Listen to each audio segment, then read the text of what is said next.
but I use that as a shelf, okay? So then if you use tapes, some teachers will ask for your thumb to be across from your first fingernail. I think that's a good point of reference. Some students with very short pinkies will need to bring their thumb back a little bit, if you can see that, because it helps reach. You can get under the instrument better, get higher for your fourth finger. If your thumb is sticking up, your pinky is going to be weak. If your thumb's down, your pinky's up higher. Alright, now the point of reference, I have a pencil here, let me grab it.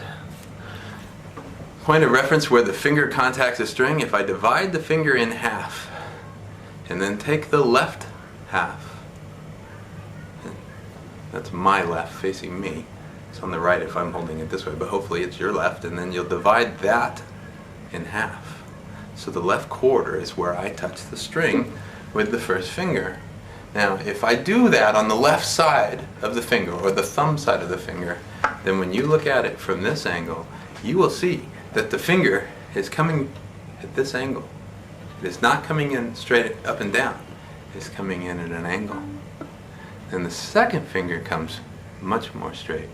Third is slightly bent the other way. Fourth is that direction.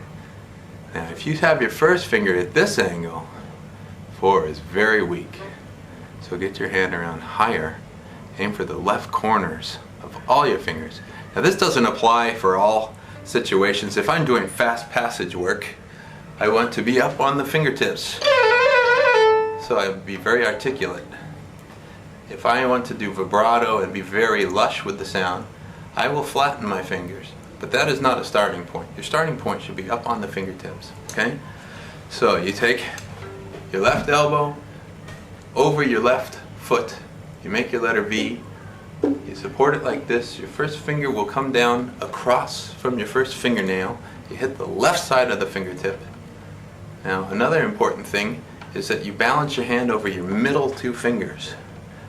These two should be your balance point so that you can reach 4 and reach 1 comfortably. I know in, say, Suzuki Book 1, you can play 3/4 of that book without 4 fingers, be in tune, and play it with your pinky down here. And then, or back here, which is a terrible habit. You must fight that. If you have a student with that, or if you're doing that, do anything you can to get rid of it. It's a terrible habit to break later. But anyway, if you're not balanced over these 2 fingers, the middle 2, like so, then when you get to a point where you want to add your 4th finger, you have to go back and relearn how to hold the instrument. It changes everything.